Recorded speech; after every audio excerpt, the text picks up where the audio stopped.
Hello and welcome to the next lesson from the IELTS coach.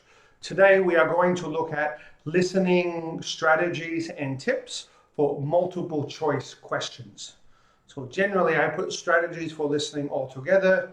I'm separating a little bit today, and for multiple choice questions, here is the strategy you can use and some tips to help you be more accurate for these type of questions. So let's get straight into it. The first thing that you need to do before you listen is scan and underline keywords in the question and in each option. So what keyword shows you that that question is being spoken about? What is the difference between each of the options? So the options might have things that are similar.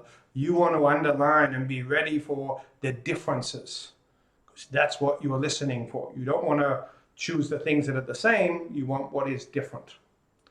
The next part of this strategy is to think of other ways, alternative ways of saying each of the answer choices. It is unlikely they will say the exact word that is written as the answer choice. John likes cheese. It's unlikely that they will say cheese. Okay, it might have John likes cheese, John likes cakes, John likes beef, John likes turkey. The answer might be John likes dairy products, and cheese is a dairy product, so that's the most likely choice. So think of other ways that they might say the answer choices, because they may not give the exact word.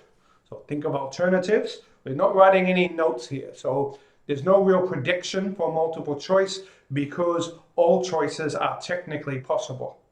It's what you hear that makes that difference. So no predictions, but think about different ways to say the same thing. As you are listening, you can eliminate answer choices.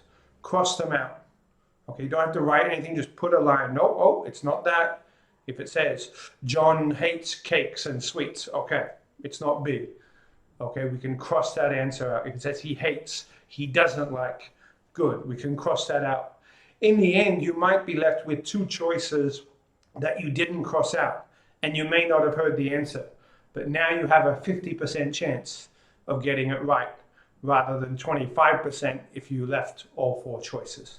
So even though you might not hear the answer, you might hear something that's definitely not the answer. Cross it out. It's very quick, doesn't take a long time to do, and then keep listening.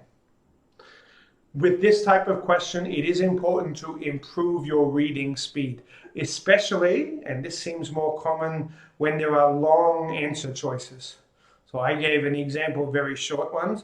John likes cakes, John likes cheese, John likes meat. Those are very short, so it's easy to read them quickly. Sometimes it might be a 10-word choice.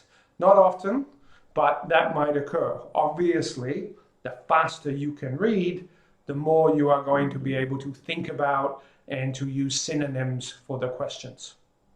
And the last little tip I have here for listening multiple choice questions is don't get stuck on one question. Use the keywords so you know when to move on. So if you can see the keyword in number 4 is, I don't know, the zoo, and you're still looking at number 3, but you hear the zoo, it's time to move on. Okay, they've stopped talking about number 3, they've moved on to number 4. So the keywords help you to hear the answers. They also help you to keep track. Okay, they help you to show you when to move on. So if you're still looking at number 3, but they're talking about number 5, they're not going to come back to it. They've moved on. You need to stop, move on to the next set of questions. Don't get stuck. That's a big problem with listening in general, not just a multiple choice. Don't get stuck waiting and waiting and waiting for one answer. If they have moved on, you need to move on. So just a few tips. This is, in my opinion, one of the more difficult question types, especially when the answers are longer. It does take practice, but it does take a strategy. You're not just listening for random information. Focus. What do the choices say? What is the difference? Okay, you've got to focus on it and get ready for that and know when to stop and move on to the next part. So it's not about luck. Oh, it was bad luck. I had difficult questions. It's not about luck.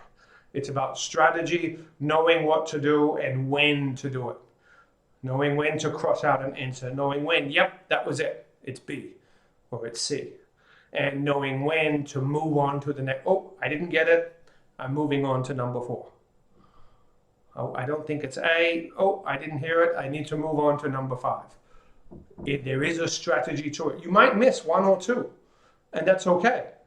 But missing 4 or 5 because you're still looking at number 1, that's a big problem. It's okay to miss 1 or 2 questions in a section. Still make a prediction.